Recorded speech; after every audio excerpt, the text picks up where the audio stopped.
Welcome to the Crypto Community Switzerland. This is a recorded Zoom meetup session. Can everyone see my screen? Yeah. Fantastic. Awesome. Okay, so DAOs are, if you've been paying attention to what's been going on in the crypto space at the moment, DAOs are a little bit of a buzzword as things currently stand. There are an awful lot of organizations out there at the moment that are saying that they are a DAO. However, the number of projects out there which actually qualify as... Sorry, who's on their microphone there? So, Oh, Alex, I think you've got your microphone on at the moment. There we go. Awesome, thank you. So there's a lot of projects out there at the moment that are saying that they are DAOs without actually knowing what that is, knowing what that means. And I think the reason that I chose this title, DAOs Understanding a Crowd with a Bank Account, is because owing to the activity that is going on at the moment, there is an awful lot of talk around a DAO being purely a vehicle for investment, purely a vehicle for engaging a crowd around a specific monetary cause, be that investment or be that the purchase of some particular asset. However, this kind of misses the point because DAOs can be and ultimately will end up being so much more. So before we jump in, just a little bit about myself. I am the Director of Communications and Growth for the Global Blockchain Initiative. GBI is a blockchain education non-profit. We are currently running a free-to-enroll academy, which has 4,500 students from 126 different countries enrolled, which has been a really awesome experience. I'm also the CEO of DISINTERMEDIATE Limited. This is my little consultancy for anything around Web3, so be it DAOs, NFTs, a little bit around DeFi, the metaverse, all of that fun stuff. And then I'm also the host of the DAOstronaut podcast. So Millie, I see you in the audience there. Millie was guest number 2 for the podcast. The DAOstronaut is an educational platform looking to provide people with access to resources to understand what's actually going on in the DAO space at the moment and ultimately learning from the people who are actively engaged in the space and are making the developments happen.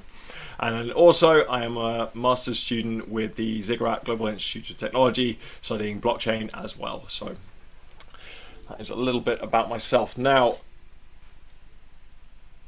one really interesting question to consider when you are thinking about DAOs and also when you are thinking about the types of behavior that blockchain enables that previously wouldn't have been possible without this technology is how can we exchange value or how can we exchange values in a trusted environment. Now, if we consider how we as a species have interacted forever, right up until this point, either I have to have a degree of trust in the person that I'm interacting with, so be that Laurent or Alex or Millie, or in the absence of that trust, I need a third party to get involved as well, who I trust. So the third party can step in and take the risk on, take on the counterparty risk,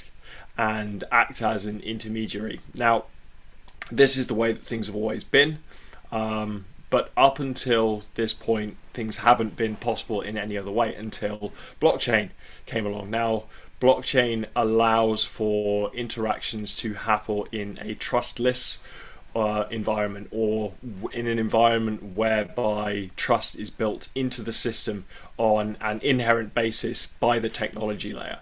And when you don't have to worry about trust in quite the same way as you did before, then some really interesting things can start to happen, because you can have disparate groups of individuals or disparate projects, products, technologies which would typically rely on a large number of middlemen not needing those middlemen anymore, and you can collaborate as an individual around shared ideas and around shared values in a way that it was never previously possible. And this is the really exciting thing that DAOs enable is this trustless interaction that you can have with a disparate group of people around nothing more than a shared idea or shared values. Now, you'll notice there that I didn't say that there was any money that has to be involved, and that is because there doesn't have to be any money involved. There doesn't have to be a treasury involved for something to be a DAO. A DAO is, at the end of the day, a way of organizing people around a cause and providing some degree of engagement for that community of people. Now, if we look at what the kind of traditional working definition as defined by Wikipedia is, it is an organization which is represented by rules that are encoded as a transparent computer program. So this could be a smart contract on the blockchain, for example, that is controlled by the organizational members or the community members and not influenced by a central government. Now, the central government statement at the end there is a little bit misleading because it doesn't necessarily have to be a government that takes on the role of this authority figure, as it were. This could be any sort of centralized authority. So if you think about Facebook, for example, Facebook acts as a third party. They are the platform provider that a lot of interactions happen on, but then ultimately, owing to the algorithms, the practices, the organizational culture, all of this sort of stuff, then there is going to be a degree of influence happening to the communities that are forming on this platform as a result. DAOs can happen without that kind of influence. DAOs can come together without that influence shaping the way that people are behaving within an organization. So a bit of a history lesson to start with, just to give you a little bit of context. Bitcoin could be considered as the first fully functional DAO to a degree, because if you consider a DAO as a disparate group of people who are working on a decentralized basis around a common goal or idea, then Bitcoin works pretty well for that, because it's a group of developers on an anonymous, pseudonymous, non-anonymous basis, all working on the development of an idea, in this case the Bitcoin protocol, and arguably they've been pretty successful with that, owing to the developments that have happened over the course of the past 12 years or so. However, the term DAO as a term didn't really come into use until around about May 2016 with a German startup called Slockit. Slockit was if you've ever used any of the bike sharing companies that seem to be pretty commonplace now, Slockit was a blockchain-based payment platform whereby one would be able to unlock a bike or a lock via a cryptocurrency based payment on an automated basis. Now, they started something which was called TheDAO, and it was a fantastic success. It was one of the first examples of an investment DAO, raising over $150 million worth of Ethereum through a crowdfunding campaign. So again, this is probably the first example of a decentralized crowdfunding effort. However, one has to consider the time at which this was happening. And this was all taking place in 2016. Now, during 2016, this is probably before things like smart contract security and audits were commonplace. So platforms like Certic, for example, weren't anywhere close to even being an idea, because the necessity just wasn't there at that point. Nobody knew that these things had to happen, and as a result there were some fairly sizable vulnerabilities in the code, which led to the siphoning off of around about $50 million worth of Ethereum from the DAO before this attack was stopped. Now, this attack was stopped by the formation of a group of Ethereum developers who termed themselves the Robin Hood Group. And they effectively battled with this hacker who was stealing the money. However, multiple vulnerabilities and a bit of a stalemate ultimately led to the hard fork of the Ethereum code. So if anyone is an Ethereum Classic holder, you are actually holding the original Ethereum there. Ethereum Classic is the original code before it was changed. Ethereum, as it is now, is a result of the hard fork that was put through to try to return some of the funds. And if anyone is interested around the history lesson of both sides, so the creation, the early days of Bitcoin, and some more information around the DAO hack, the first picture, which isn't showing at the moment for whatever reason, this is Digital Gold by an author called Nathaniel Popper. It's absolutely fantastic. It reads like fiction. And then the second book is Out of the Ether, which is exploring exactly what went down around 2016 with the development of Ethereum, how it came to be, and then ultimately what happened with the DAO hack as well.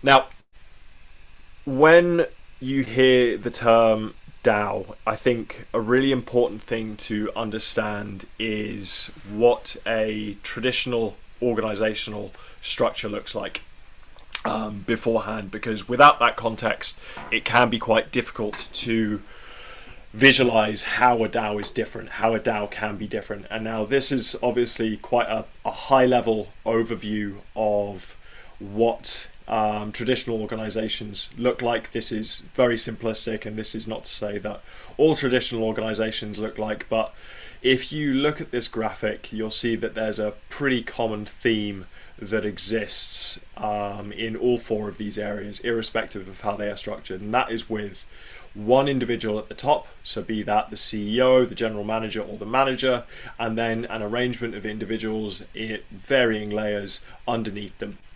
So you have one layer of upper management, you'll have some layers of middle management in between, and then you will have potentially retail workers at the bottom as an example, or food and beverage right down at the bottom. So you end up with this kind of pyramid structure whereby you have large number of people at the bottom, large number of people in the middle, very few people at the top. And the way that decision making works in a structure like this is, in order for things to happen, they have to travel up the pyramid until it reaches the correct level. Someone is able to give approval for that decision, and then the information flows back down the pyramid until it reaches the people who are ultimately going to be responsible for effecting and inputting that decision. Now, on the one hand, this can be quite good because it means that when it comes to getting things done, when it comes to launching projects, when it comes to driving things forward, there is a very clear line of, or there can be a very clear line of reporting between the top and the bottom, and it's obvious how things need to happen. It's obvious who people need to talk to make stuff happen. But then on the other hand, because there are a large number of individuals who exist in that middle layer, typically, the speed with which information is able to flow between decision makers and people who are going to affect those decisions can be slowed down quite significantly as well. And then obviously from a business standpoint, if you have a large number of people in the middle, then that's also going to be quite costly. That can be a very costly thing to do. Paying all of these individuals' wages and making sure that everything is flowing as it should be. Now, DAOs take things in a fundamentally different direction at their kind of at the core. Now, if you imagine a traditional organization as a pyramid, a DAO is probably easier to understand as a wheel of sorts, whereby you'll have, like, the DAO itself will be kind of a circle, as it were, and then within that circle you will have a number of different teams organizing around one particular shared goal for that particular subsect of the organization. So again, taking a traditional organization as an example, you'll have a HR department, you might have a marketing department, you might have finance, you'll have the C-level executives, and each of these silos will exist under the purview of the top level leadership who are making decisions. DAOs decentralize those different silos, such that instead of you having like different towers that these job functions and business functions exist in, they exist as self-contained autonomous groups, whereby you may have one particular group that is responsible for marketing, one particular group that is responsible for, say, research, one particular group that is responsible for community engagement.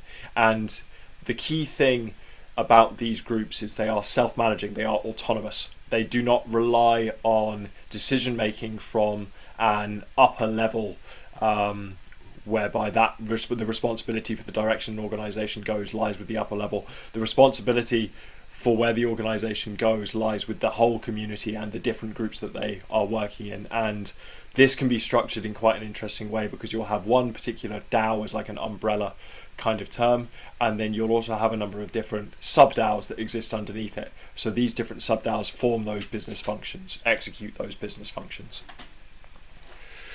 So if we were to structure things in a similar sort of sense to a traditional organization, this is how things may end up looking, such that you'll have each of these different towers here could be viewed as a sub-DAO. So again, it's an autonomous microgroup, a smaller autonomous organization that exists as a part of the DAO as a whole.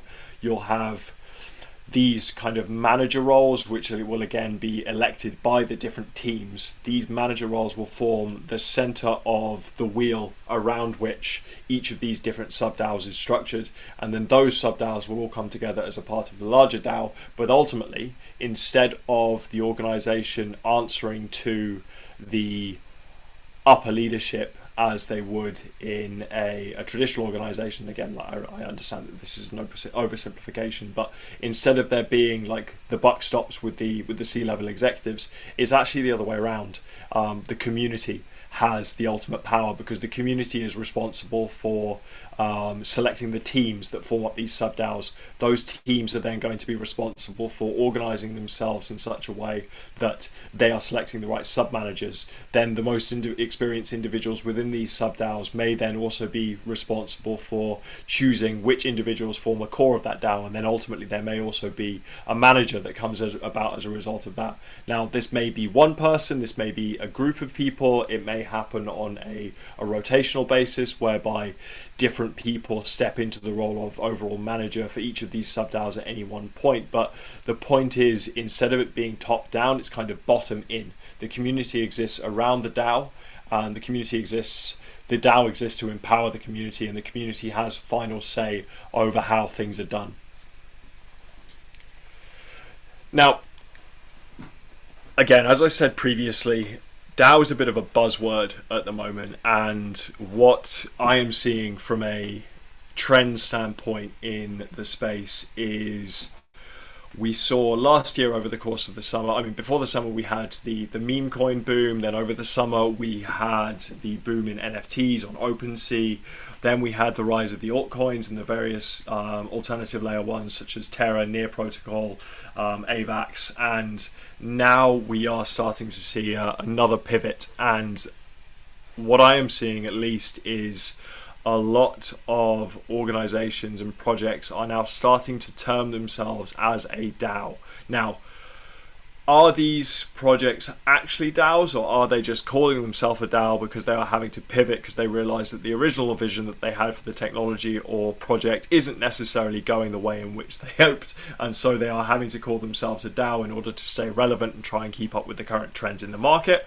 I don't know. Maybe I'm being too cynical there. However, there are a number of organizations that are legitimate. There are a number of projects out there in the DAO space that are legitimate and are adding a huge amount of value and doing some really exciting stuff in terms of developing where things are going. Now, one of them, this particular website here, this particular project, DeepDAO, is a fantastic tool for having a look at what the state of the DAO space, the DAO subspace, is at the moment. And from, as you can see here, at last count, and this was taken earlier on today, this screenshot was taken earlier on today, there are 4,228 organizations out there that are terming themselves as a DAO. Total treasury value of all of these organizations on an aggregate basis is up at $8.1 billion. Now, this isn't a huge amount of money in the grand scheme of things when you consider the total market capitalization of the crypto market, even where it is at the moment, that being around about 1.75 trillion.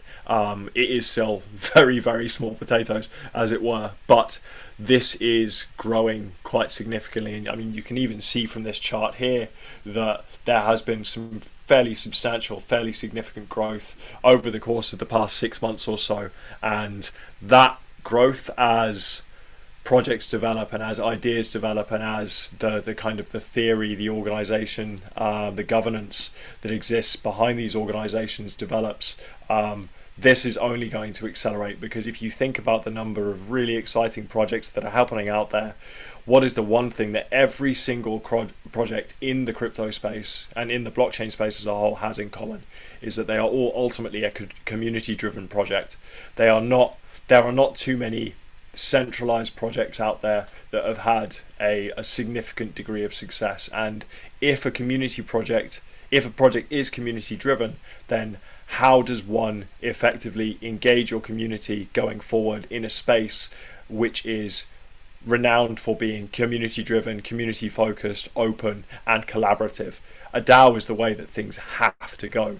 So there is a lot of work to be done here, but I'm very excited to see what develops. So aside from DeepDAO, this is again a screenshot from the website. DeepDAO is great because it will give you an overview of all of the most active projects and all of the biggest projects out there at the moment. There will be a couple on here that you will probably recognize. BitDAO is definitely worth a mention. It tells you how many governance token holders there are, so basically how many people there are able to participate in the voting process, number of proposals, and also the treasury value as well. BitDAO is coming in at $2.2 billion, and this is over 25% of the total amount of value locked in DAOs as a whole at the moment. So you have a huge amount of value being stored in BitDAO. BitDAO is an investment DAO for those that are interested. Next down is Uniswap. Uniswap, many of you I'm sure will be familiar with. Uniswap is an automated market maker, arguably the first and most successful automated market maker, which helped usher in the era of decentralized finance in the summer of 2020. And then as we go down the list, there are a couple of other fairly famous ones on there as well. So you have Aave, Gnosis. Gnosis is a fantastic tool for multi-sig wallets. API 3, MakerDAO. MakerDAO is a fascinating project because MakerDAO is the governance mechanism behind the DAI stablecoin protocol. So the MakerDAO issues DAI, the MakerDAO oversees the DAI protocol, ensures that things are working as they should be.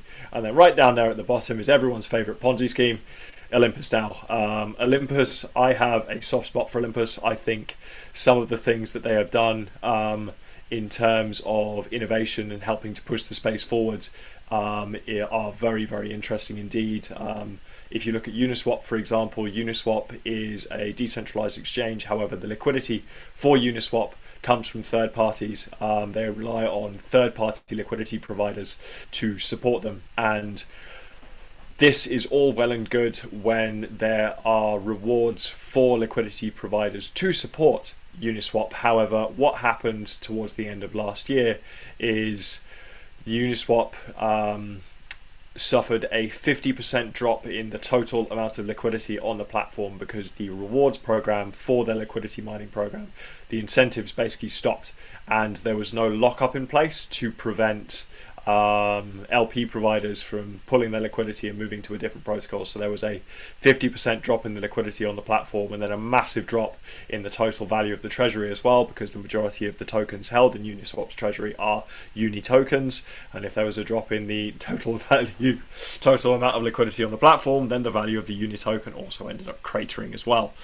Olympus DAO is different because it allows, via a bonding mechanism, liquidity to be purchased by a protocol by rewarding LP providers with a discounted rate to purchase protocol tokens. So, for example, I can buy my liquidity bonds, I can buy my LP tokens, I can bond them to the platform.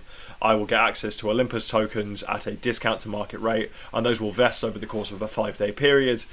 Olympus will take control of the LP tokens over the course of that period, and as a result, I think Olympus owns roughly 99% of the liquidity, the Olympus liquidity that is available out there. So there are some really interesting things being done in the space out there at the moment. Innovation is happening all the time. Now, there are a few other notable DAOs that I would like to draw a little bit of attention to. The first one is Moloch DAO. Now, Moloch DAO was one of the first DAOs to be set up around a grant program on the Ethereum network.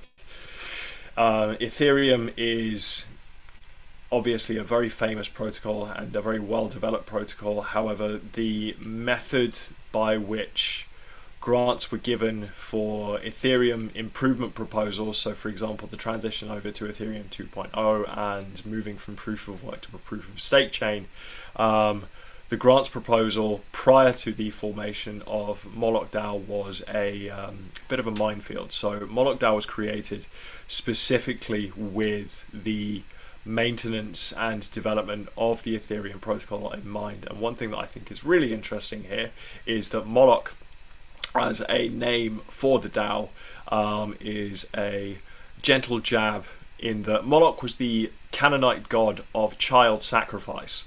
And the reason this name was selected was as a bit of a nod to how difficult it is to organize a disparate group of anonymous people around a central idea. So I thought that was a little bit of quite a good little joke there. The next one down, if you will see, everyone's favorite actor Nicolas Cage, is in reference to the Constitution DAO. Now, Constitution DAO was an absolutely amazing idea to take custody. So the DAO would take custody of a copy of the United States Constitution and put it into a degree of public ownership. It would be owned by the members of the DAO. They successfully raised 42 million USD to purchase the US Constitution. However, they didn't win it. There was a billionaire whose son told him that he wanted the Constitution. I'm not joking here, this actually happened. There was a billionaire whose son told him that he wanted the Constitution, so they were outbid by $1.5 billion at $43.5 million. So ultimately they ended up kind of losing in their mission, but there was also a secondary problem that they ran into as well, in that the Constitution was available at auction at Sotheby's. And at the time, Sotheby's had absolutely no idea how to transact with a DAO on a legal basis. And this also then ultimately ended up hurting their chances because Sotheby's wouldn't recognize the bid. They didn't know how to do it from a regulatory standpoint. So there was quite an interesting missed opportunity there, I think, in the Constitution DAO could, for example, have sued Sotheby's for recognition in a friendly manner, just saying that this is something that is going to be a concern in the future. How can we ensure that there is some degree of recognition and representation for these organizations which are going to come about in the future as these things develop? Bit of a missed opportunity. They are currently in the process of giving all of the money back. Now, this one down here, which also hasn't loaded for whatever reason, is an image of a golf course. There is another DAO out there called Lynx DAO. Lynx DAO is, I mean, if the picture of a golf course is any hint to go by, Lynx DAO is a DAO which is seeking to buy a golf course. They have done their first capital raise and they've raised $10 million so far in the efforts. Honestly, I have no idea why they would want to buy a golf course. I think it's quite an interesting idea. As an example of like what is possible for these things. I mean, you've got organization of a group of people around the development of the protocol versus buying the Constitution versus buying a golf course. And then the top one is an image of the Denver Broncos helmet. Why have I chosen the Denver Broncos? It's because at the moment there is another DAO which is seeking to raise 4 billion USD to buy the Denver Broncos. This has been set up by, I think, a computer science student from Cambridge University. Or it might be at MIT, it's at Cambridge somewhere, I'm not sure which one it is, to again take public community ownership of a sports club. So there's lots of really interesting things happening out there at the moment. Some of it being like maybe slightly ego driven, like a community owning a football team sounds quite interesting. Owning the Constitution, there's definitely an idea there. I mean, the Constitution is a historical document, so there is an argument that one could make that it should be in the hands of the people. And then the one in the middle that I would like to draw special attention to is, if you think about some of the biggest issues that we face today in a medical sense, a lot of the problems that come from medical issues is due to a lack of funding around certain types of research. Now, this research could be purely because it's not necessarily profitable, like for example, my girlfriend suffers from an allium intolerance. Alliums are onions, garlic, anything in that family, and they're also in absolutely everything. But if you look up allium intolerance, there is very little actual information out there about it. One, because there's not a huge number of people who suffer from it, even though it is a real issue. And two, there's probably not much money in developing any treatment for it either. So that kind of research kind of goes undone. So VitaDAO, I thought, was a really interesting example, because VitaDAO is looking into the provision of funds around ideas that are central to things like longevity, human aging, regenerative medicine, so things like stem cells, things like brain-computer interfaces, cybernetics, biological enhancements through things like CRISPR and that. They're doing some absolutely fascinating research, because depending on your kind of moral perspective, your ethical perspective on things around aging and stem cells and so on and so forth, there is a huge amount of value to be gained through pursuing this research from a health standpoint. And the idea that you can get a group of people who are passionate about this subject, are passionate about this particular problem, and then organize them around scientific research that people don't necessarily want to do because there's no money in it, I thought was a really interesting example. Because again, like, what we are seeing with DAOs is that a lot of the time, the things that are being done and the organizations that are being come up with are not putting profit first, which is a bit of an odd one when you think about it in the context of, say, Web 2. But if you look at things from a more collaborative standpoint, the idea behind a lot of these organizations is the community are the ones who are going to benefit from these things. So taking ownership of a football team, who's going to benefit from that? The community is going to benefit, because they're going to be able to share in something that a large amount of people love. Constitution as well, it's a historical document. By taking control of it, the community gets to enjoy it. VitaDAO, solving aging in a community-driven focus, means that perhaps there is less likelihood that these treatments, which are coming and will be developed, end up in the hands of a privileged few. Maybe there is a way that you can make these things more equitable, make these things more accessible to more people. Now, if we go back for a moment to traditional organizations, if you imagine a traditional organization, as I said before, there will be a number of different silos that exist within an organization, and all of these different silos will be responsible for one particular business function. So there could be technology, finance, regulatory, human resources. All of these different things exist underneath a executive level, a kind of centralized leadership structure to kind of push that organization forward. But if you're building a decentralized autonomous organization and you don't necessarily have the right kind of talent, for lack of a better word, existing within that organization as yet, there are still a huge number of problems and a huge number of challenges that need to be overcome in order for a DAO to kind of progress and move forward. And this ranges from things like the basic framework. One of the core tenets of a DAO is community engagement, and this engagement is achieved through, at the moment, voting. Ultimately, voting is kind of at the core of what a DAO does at the moment. That's not all that a DAO does, but in terms of the community engagement and the community management side of things and being able to take the temperature of that community, voting forms a really large part of that. But if you are, say, a group of creatives who maybe don't necessarily have the technical knowledge to build a on-chain voting mechanism, then what do? Let's say you're, again, a group of creatives who don't necessarily have a background in financial management. What do? Knowledge management. What do? All of these different things. And the really interesting thing about DAOs is, instead of you having to build all of these silos, all of these towers in-house, is there is an awful lot of open source or at least no code platforms out there that are there to solve a lot of these problems. Now, the first one is the frameworks. This area here, the frameworks section, is a number of different, very simple to use, very easy to understand platforms that allow you to spin up the basic skeleton of a DAO with very little effort. on your part from a coding standpoint. Aragon is a really good example. Colony is a really good example.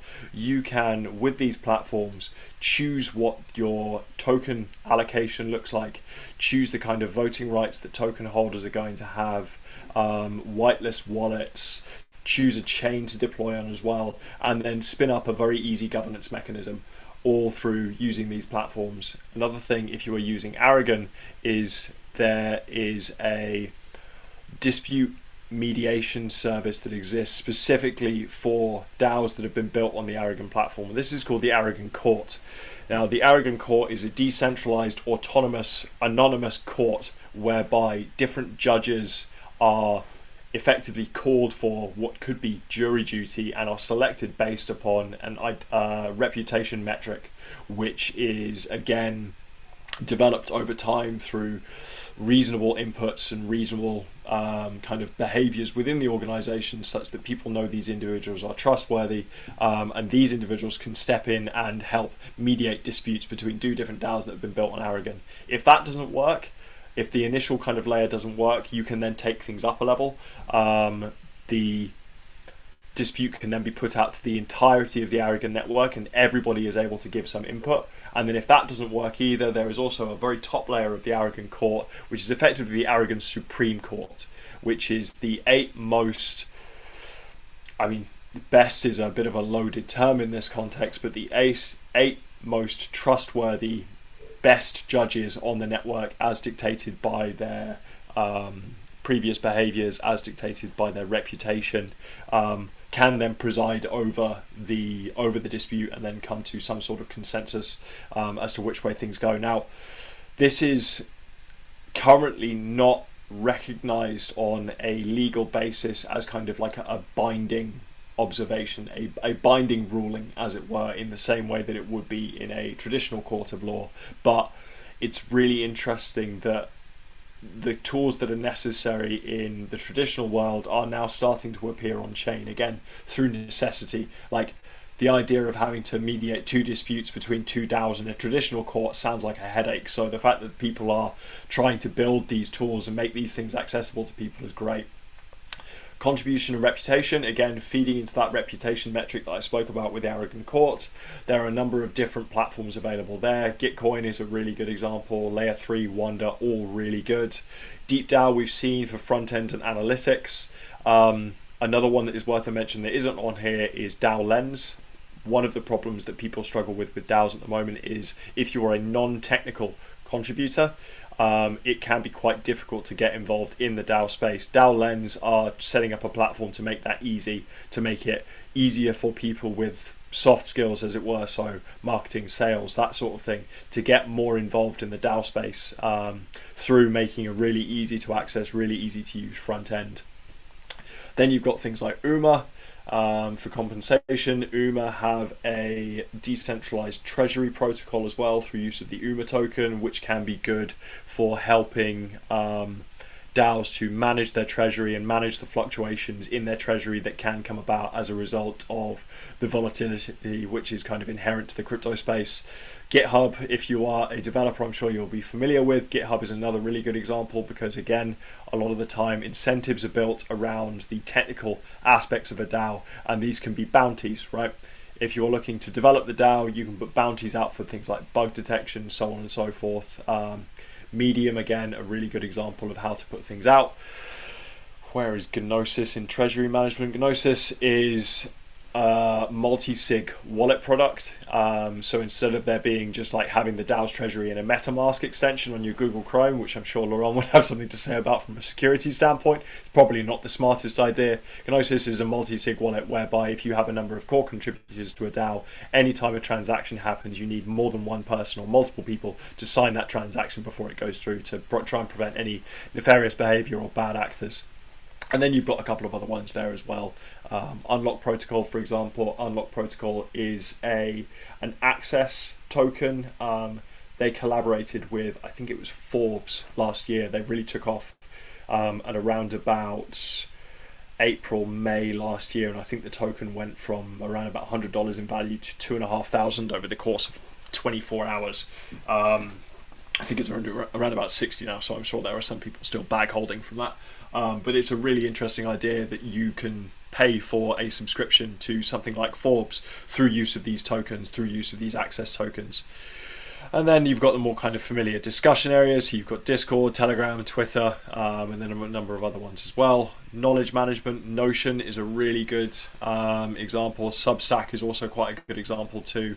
And then right down at the bottom, you've got identity. Now, identity is quite an interesting one because the way that identity works in the traditional world is you are ultimately relying on a third party to tell you who you are. If you think about the traditional finance sector as an example, in order for you to gain access to the traditional finance sector, then you are going to need some form of government issued ID, which by extension kind of means that you're relying on the government to tell you who you are. And one thing that is becoming increasingly called for in the blockchain space is this idea of self-sovereign identity. So I don't need a third party to tell me who I am. I don't need a third party to tell other people who I am.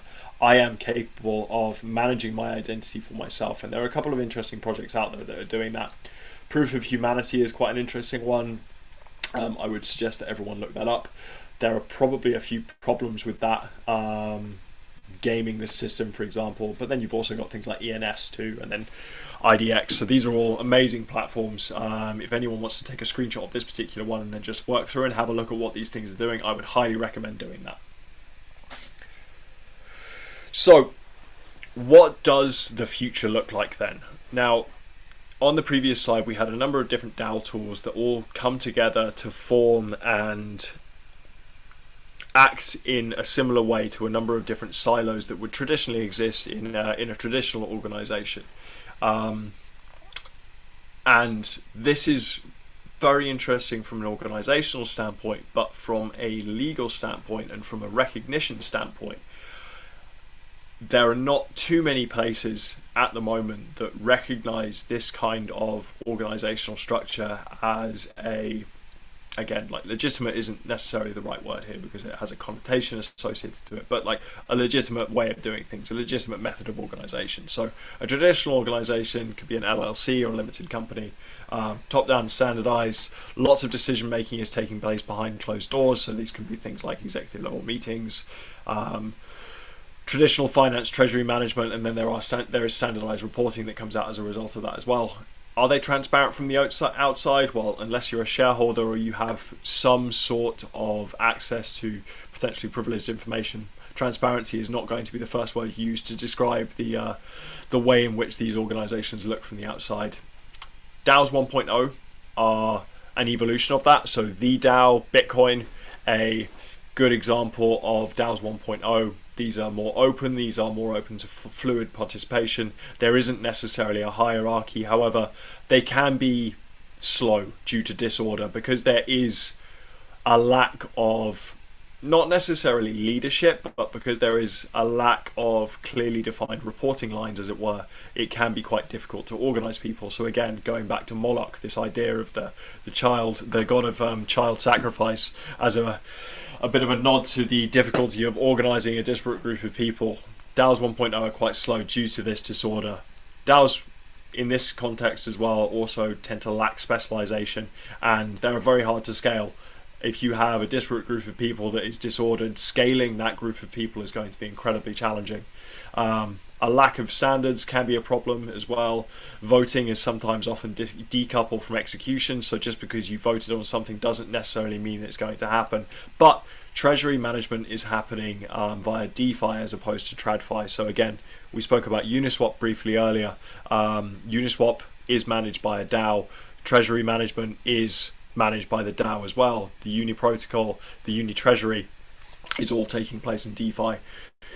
Now, they are slightly more transparent if you know how to access and interpret the data, and there are a huge number of applications out there for the analysis of on-chain data and different activity that is going on. However, unless you know how to read that data and how to access it, they are still not necessarily transparent to the layman.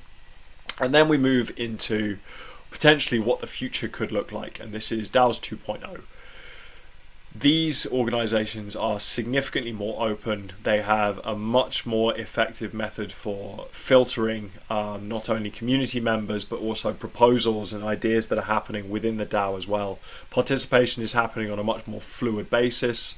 Hierarchy forms not because someone has been given a promotion or someone has been selected, but more based on reputation, whereby the most active participants in the DAO are invariably going to rise to the top. Because if we look at things from a social standpoint, in the context of social science, it has been demonstrably proven that the people who talk the most end up in positions of leadership. So if you are someone who is contributing on a regular basis and someone who is active in a community, then you are going to end up invariably stepping into a bit of a leadership role, and a hierarchy is going to emerge as a result of that. These organizations are much faster as well due to the adaptability. The fact that decision making is decentralized means that if something happens, then a decision can be made very quickly. What happened with the Ethereum, with the DAO as well, with the Ethereum hard fork, the speed with which that decision was made for the hard fork to be implemented was incredibly quick.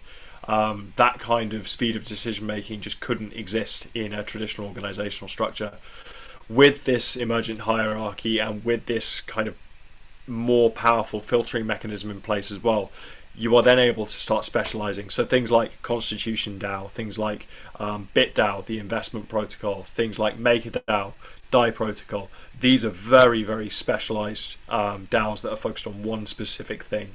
And that is possible, again, due to this evolution. And then the last one, because things are more defined and because things are kind of put together in a way that makes a little bit more sense to the community members and those who are active within the community, they are a lot more scalable for it as well. And the great thing about this is, as we looked at the DAO tooling slide previously, a lot of these different aspects that are going to be required for any sort of organization that's being built in this structure, they're modular, such that you can build an organization based upon the needs of that organization. And when I say needs, I mean based upon the specific use case of that DAO.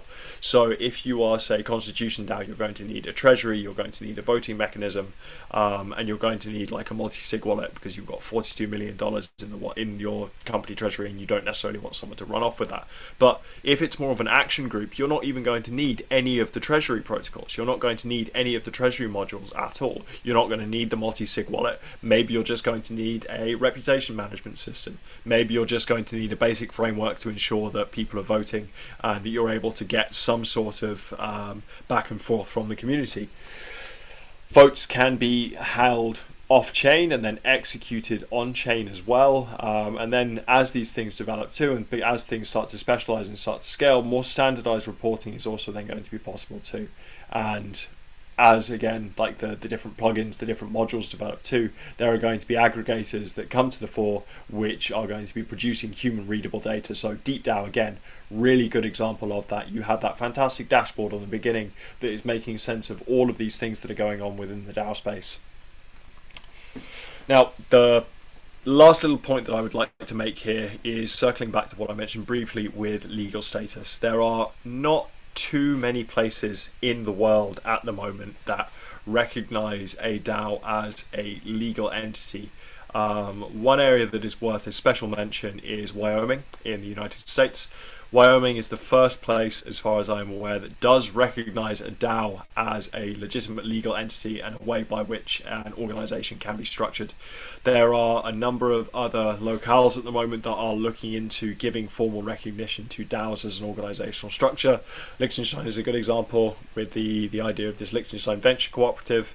Australia is also starting to look into things as well. Singapore, Switzerland. So there is a lot of development that is going on there at the moment. It's just going to be really exciting to see where things end up going in the future.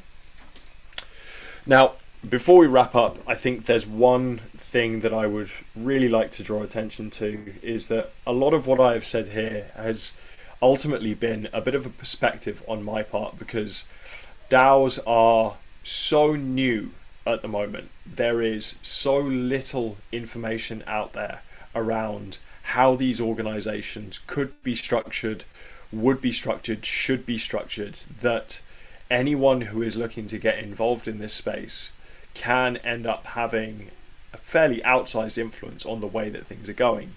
And for that, again, as I said, like a lot of what I've said here has been passed through my experience, and this is my opinion on the way that things are going. If you have a different opinion on the way that things are going, or the way that things should go or could go, then if you start getting involved in the space, you will be able to start having an influence on those decisions, on the things that are happening. Because it's a completely blue ocean at the moment. This entire space is completely unexplored. The unexplored space aspect is why I actually chose the name TheDAOstronaut for the podcast, is because it is uncharted. It's completely uncharted space at the moment. There is so much potential in this space, but there isn't a best way of doing things. And the best thing about that is, because Web3 is so collaborative as opposed to competitive, because everyone is a lot more focused, again, this is in my experience, everyone is a lot more focused on making the pie bigger as opposed to increasing the size of their slice. There is a lot of potential for this to develop in a really exciting direction from a community engagement standpoint, and to really start looking at things in a fundamentally different way than the way that things have been done before. And one thing that's really important to remember is that without having an understanding of the wider context into which things are fitting, and having an understanding of the existing systems and some of the issues and the positives that exist within those systems, we run the risk of potentially just building the same thing on chain. But we have an opportunity with DAOs and with blockchain by extension to reimagine the way that things are done, because we can reimagine the way things are done. We don't have to do things in the same way they've always been done. There are new and exciting ways to do it, and it's just a case of figuring them out. So with that, does anybody have any questions?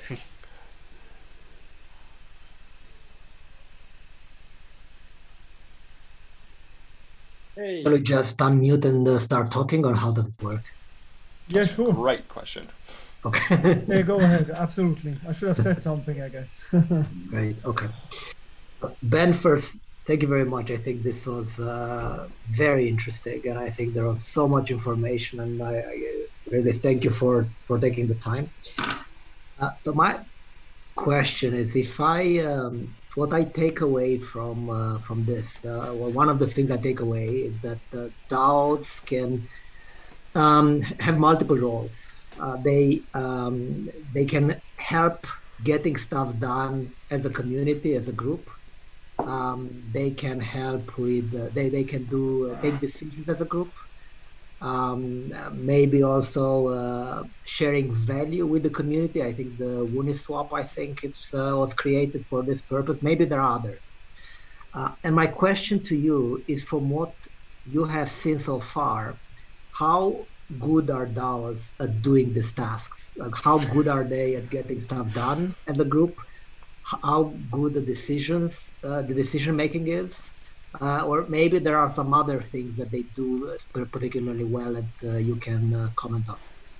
That's a really good question. I think if you look at things from a more traditional startup standpoint, the success of a project isn't necessarily going to be predicated on the idea. It's going to be on the ability of the team to execute on that idea, right?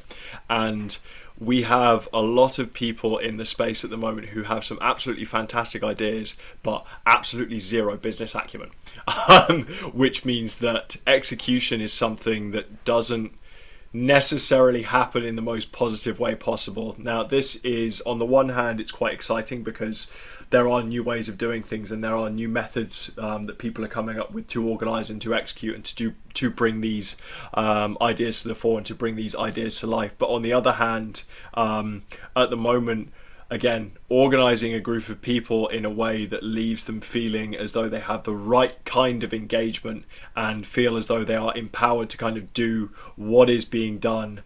There aren't many examples of projects out there that are having a huge amount of success as yet. Now, that's not to say that there aren't any at all. This is just in my experience and from what I've read about so far.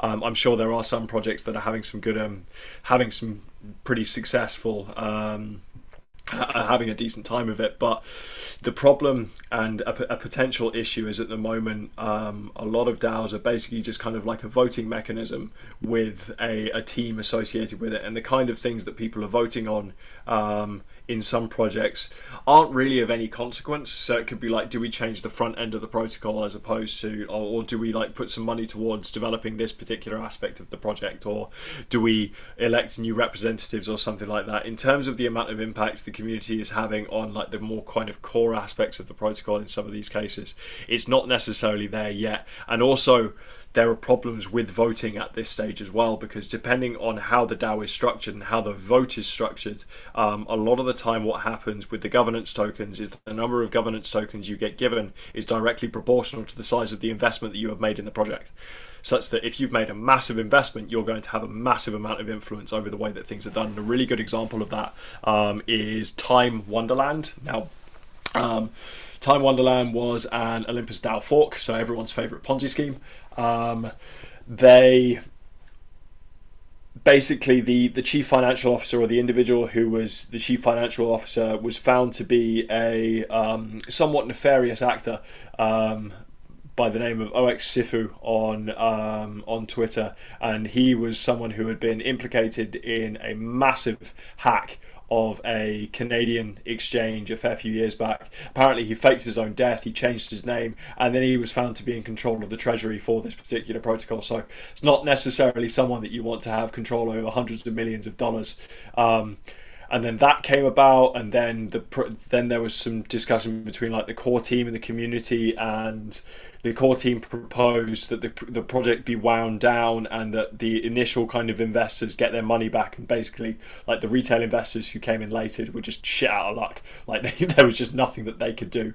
And the really interesting thing is when that vote went through, initially it was 48% yes, shut things down, and then ultimately 52% no. Of that 48%, 46% of the vote, so 46% of the overall vote, came from 8 wallets. 8 wallets, and there were tens of thousands of people who had these tokens. So this kind of voting isn't something that is necessarily going to be particularly sustainable going forward as these things develop. So there are projects that are working on different methods of voting, combating different things that can happen. So like collusion happens quite often. EOS, as a protocol, they had a problem with the formation of cartels. It's a proof of stake chain, and they had delegated proof of stake, and in order for certain communities to feel as though their interests were being represented by the project, they formed cartels to then start voting things, swinging things their way to make sure that their interests were being represented over the community. So in answer to your question, no, there aren't too many things out there at the moment that are doing things really well, but again, it's a process of iterative failure. Every single time something doesn't work, there is always something to be learned from it, and the pace with which innovation is happening, and the pace with which information is able to be disseminated, more people are able to digest it, and more people are able to learn from the problems that those projects encountered, things are moving forward very quickly. Hope that answers your question. I rambled a little bit there. Awesome. Thanks, Ben. Next in line, I think, was Sarah. Nikki is also up. So yes, Sarah, please go ahead. Well, thank you. Nice presentation today. I'm working with an organization that's US based, and they're considering like creating a consortium around something, and I'm wondering if a DAO would work for that type structure. I have been looking at Aragon and their solutions, and I liked it because they provided the dispute resolution, but I'm wondering if you have recommendations around that. I think it's a lot of this stuff, it's important to remember, is still relatively experimental. There isn't necessarily a hard and fast best way or best platform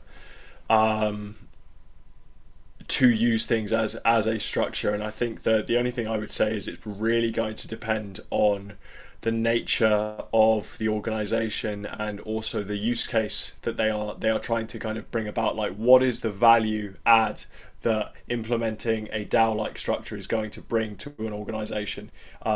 If it's just a way of kind of figuring out how you can put voting and tokens into an organization, then there isn't necessarily going to be any benefit for it, because just because you have voting and you have tokens that facilitate this voting, that doesn't necessarily mean that it's going to be the best way for an organization to structure things. And I know that I spoke a lot around like the differences between a traditional organization and a DAO. I think it's really important to understand what the value add is going to be, as opposed to trying to implement some sort of voting mechanism or trying to implement some sort of token model just for the sake of implementing it, because there are a lot of ways that things can go wrong if that is done in the wrong way or done in a way that is wrong for the organization, and there are fewer ways that things can go right at this point, because again, everything is very, very new. So honestly, in response to your question, I have absolutely no idea. So Aragon is a great tool. Colony is a really good tool. The thing that I would recommend doing is getting in touch with some people from the teams of these projects. So maybe someone from Aragon or someone from Colony. A lot of the time, they are more than willing to talk about how you could potentially implement these things into your organization, because there is no kind of one-size-fits-all approach, because the subtleties and the nuances that are involved in the decision making that exists within the organization in the first place. Do they carry over to voting? Do they carry over to on-chain? Is this something that is going to fit? Is this something that is going to work? That's going to depend entirely on the organization. Right. Cool. Thank you. Appreciate that. And Nikki. Hello, Nikki. Hey. You know, Ben, Hey. I mean, a lot of what you just said, I can, with Sarah, that's great. I mean, so what I'm looking for is that 101, right? Where's that, how to create a DAO 101, how to start those conversations with people. I have the initial rough draft outline, right? But where's that, what pool should I jump into? So honestly, at the moment, I mentioned the kind of iterative failure I actually wrote that down because that was freaking brilliant. Because there isn't necessarily a best way of doing it, and I think the thing to do, and I think if you're coming at things from if you have a background in corporate governance to start with, for example, you've got an understanding of how an organization can be structured. And I would say that starting with if you're trying to build something that scales, and you're trying to build something that is going to have longevity, then understanding the challenges that can come about as a result of traditional corporate governance structures will be a really good place to start, and then seeing how aspects of a DAO, so it could be like voting or treasury management or any one of those DAO tools, could be implemented in such a way that you could offset those weaknesses. Another thing, depending on the way that you want to take things, is you can just start and then kind of figure stuff out on the fly. There's a couple of guys who I can see in the group there who have done just that. We're all in a Discord group and trying to figure out how stuff works as we go. That's another really good way to do it. If there's no money involved as well, if there's no treasury, then again, like, you don't really have anything to lose. Like, you might end up with a few kind of semi-frayed relationships, but if there's no money down, then all that's going to happen is you're going to learn from the experience and then be able to offset it going forward. Helpful. Thank you. My pleasure. Wonderful. Next in line, Slummy. I think I hope I pronounced it right. Hey guys, thank you so much for hosting this. Hey Ben, how you doing? How you doing, man? So yeah, my question coming from a completely different side of things. I'm a creative. I've been a creative in London for 10 years, and I have no financial knowledge and all that, but I have a long background in gaming, which is a lot of what this space is, right? Like, this is how I found it, how I got involved, and I also really enjoy and have experience in building communities online. So as you know, you're a part of it. We started the Dojo DAO, which is I'm not even, when I joined, you were talking about people who didn't understand what a DAO was, and I feel like I kind of am one of them.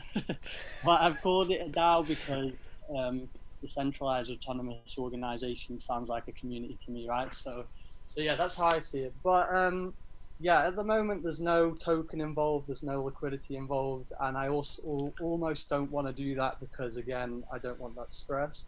But what we do have in mind is we've got a small team. We've got 5 people of my mates who are just Discord degens, and we're online 24/7, and we know how to build things in Discord.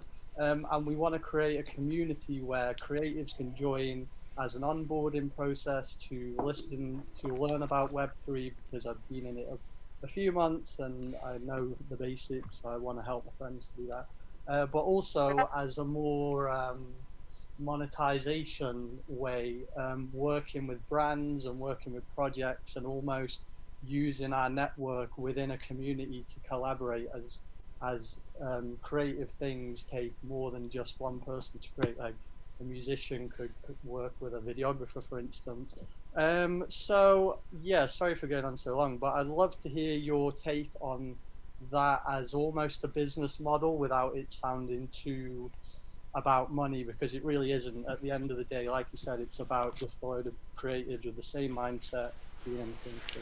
Yeah, I mean, I think it's a great idea. I've spoken to quite a few people now who are coming at things from the creative space who've had similar ideas, because the DAO is a really interesting way to take community ownership of what effectively amounts to IP, right? Like if you're a group of creatives and you're working for a brand or something like that, and you produce something for the brand, then a DAO could be quite an interesting way for you to take partial ownership of the IP that you are maybe producing for them. And then that does become something that is monetizable, because you can use NFTs, for example, for IP management. Those NFTs can, I don't know if they're necessarily being recognized at the moment as like a legal equivalent of, say, like a patent or something along those lines, but there's arguments that could be made for that to be the case going forward. I think it's a really interesting idea, and this is something that I've looked into personally as well for a couple of projects that I'm looking at. Like how can you monetize a DAO without necessarily having money involved? Like what sort of things could you take in that are of value that can be managed by the community, be that IP, be that a treasury or something along those lines. So yeah, I think it's an interesting idea. Just keep running with it, and if it starts to break, then fix it and keep running with it some more.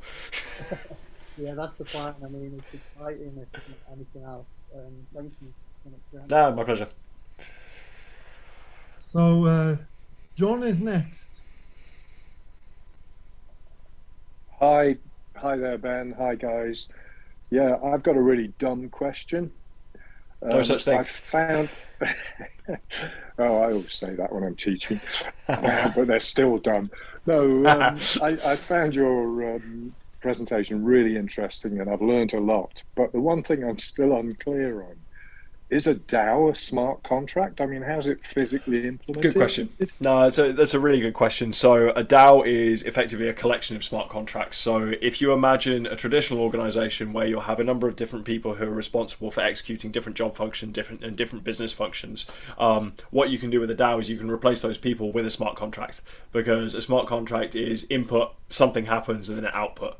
A person deciding to do something is input, them doing something, output as a result. You can then basically take the middle management layers out, and then you could input a smart contract layer. At the moment, obviously, things are quite rudimentary. The kind of things that you're able to do with smart contracts are relatively simple in terms of the kind of things that you can bring about. But as things start to develop, and as the complexity increases, and as people start to understand like how decision making can be made, and then how that decision making can be put on chain as data sources become more rich, or you could start implementing other technologies like AI and that sort of thing for decision making, that's where the smart contracts fit in. So that's where the autonomous aspect comes from. It's the execution layer. Instead of it being people who are executing, it's smart contracts that are executing instead. But how are they tied together as a DAO? Do you know what I mean? I get Yeah. the smart contract bit, but what makes what makes it not just a bunch of smart contracts, but actually a DAO? Sure. So that would be the token governance mechanism. So I mentioned Aragon and Colony. They're a very easy way for you to spin up a DAO whereby you'll have a number of different governance tokens which can be distributed to the community on whatever basis you see fit. And then those individuals can use those tokens to vote on different things. The votes are done via a smart contract. So in order for you to vote on a particular proposal, you would need to hold the governance tokens. The governance tokens go into either the A or the B in the smart contract. And then depending on the result of that vote, then a smart contract will execute depending on the output. Great, thank you. One last question. Far away. What happens when quantum computing comes online? Oh, then everything goes to shit. I know. What about, then everything goes to shit, and I have no idea. I think Laurent would probably be a better one to ask me. I was going to say, what about Nakamoto's bitcoins? But anyway, sorry. Oh God! Thank you very much. Really enjoyed it. No worries, John. Thank you. Happy to chip in here. I went to a lecture at IBM in Altstetten in Zurich, and we were exactly asking those questions.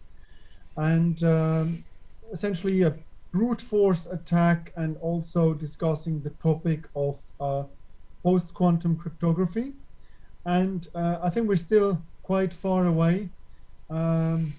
It's at this stage, it's not quite realistic to be too worried about quantum computers. Maybe at the point where everyone can afford one in the living room, or I don't know, somewhere in God knows where. But yeah, there are certain risks associated with that, that's for sure, but I don't think there's anything to worry about at this stage. But we will definitely see more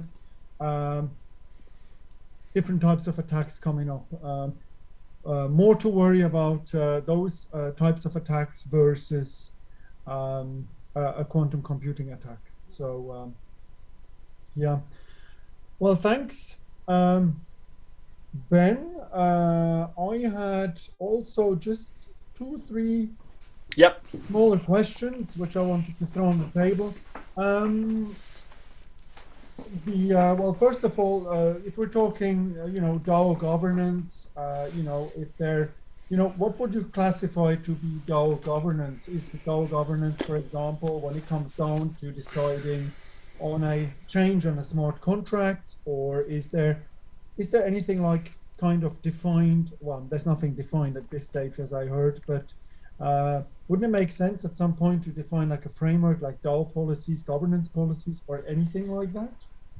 Yeah, so I think going back to the Ethereum, the DAO hack in 2016, the voting that took place then was whether or not to fork the Ethereum code, so whether or not to change the code such that the hack had never happened in the first place. And this was again done through an on-chain voting mechanism whereby individuals who had invested in the DAO had received their governance tokens, and they were able to then use those governance tokens to put things forward. But again, like, this is the first time that something like that has been done. I think there is definitely going to be a need for a kind of a system of best practices at some point in the near future, as these things do start to develop, perhaps some sort of constitution. But then it kind of begs the question, do you want that to be a kind of, I mean, if you think about the way that Ethereum has improved, for example, and you've got like all the different token types. You've got like ERC20 tokens, ERC721. Each one of these tokens is a standard that has to be met. It's a token that has to function in a certain way in order for it to be termed an ERC20 or ERC721 or whatever kind of token. I think there will probably be a necessity for that kind of framework in the DAO space going forward, as the complexity of the things that can be done with a DAO increases. The different kind of token functionalities that are going to be necessary to bring about and facilitate the different behaviors that DAOs are going to need to be able to do. Because if you think about how complex a traditional organization is, there's all kinds of things that a traditional organization is going to be able to do that a DAO is probably going to need to be able to do as well. And having one kind of standardized token isn't necessarily going to be the best way to do that. So then if you have token standards and different tokens can facilitate different behaviors within the DAO, that's one thing. But then also, in having those standards, does that kind of take away from the nature of what a DAO is? Because ultimately a DAO is supposed to be an organization which is self-organizing. So then does a DAO need a constitution, for example, of what that specific DAO is, what the people that exist within that DAO do, and how they behave? I think there's probably arguments that could be made on either side, and I expect it will probably end up being a bit of a combination of the both. Mm-hmm. Yeah, I didn't really want to ask any security-related questions to this whole topic because it'll be a very, very, very long evening. For me, in not necessarily policies, but when you're scoping, when you're designing a DAO, you have to think, okay, is there any PII involved? There's so much stuff to think of, and also the multi-signature approach. Yep. I have my own opinion about the Ethereum ecosystem. And I have my opinion about others. I'm also looking at StakerDAO, for example, and Algorand, which is also quite interesting. I mean, there are lots of projects out there, and it's quite interesting to see how it's shaping, where it's going. As you rightfully said, people joining this space and getting into DAO at this stage, there will be also the shaper of the future of DAO. That's for sure. Okay, I think I'm just going to shut up and ask the audience. So see if anyone else has some questions.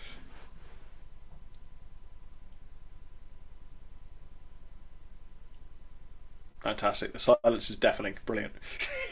So the last one in this case, have you, are there any countries where you see some adoption or any acceptance of DAOs where it has been, I'm not going to say written into stone, but has been proposed as a potential organizational structure and discussed somewhere?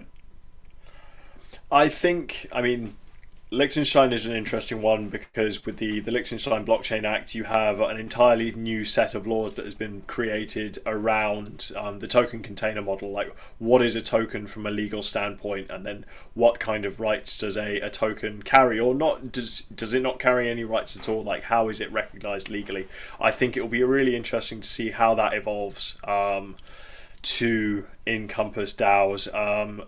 One place that I'm really interested to see what happens is Switzerland, because the way that Swiss governance works in the first place is kind of a DAO anyway, and that you have a number of different cantons which are making decisions based on the interests of that particular canton, and then you have an individual who is elected on a representative basis to represent the interests of this group of people, and then it rotates. So there is already a kind of a decentralized governance mechanism that is already happening there, which is interesting because it shows that that kind of system does work in the political sense as well, potentially. So I think the interesting thing is going to be how different countries, jurisdictions, locales end up adopting aspects of this governance mechanism, because owing to the modular nature of what you can do with DAOs, you don't necessarily have to take all of it and then you're a DAO. You can pick and choose different aspects that suit different areas, for example, or different use cases or different communities. And I think that will be the really interesting thing going forward, how these different things are applied, and then the kind of legal rights that are given to those things as a result. Wonderful. Cheers, Ben. Anyone else a final question before we're pulling the plug? Okay, wonderful. Fantastic. Great. Well, Awesome. Thanks, Ben, for a absolutely awesome session. Really appreciated that. Thanks everyone for tuning in, and we'll see you next month with another hot topic.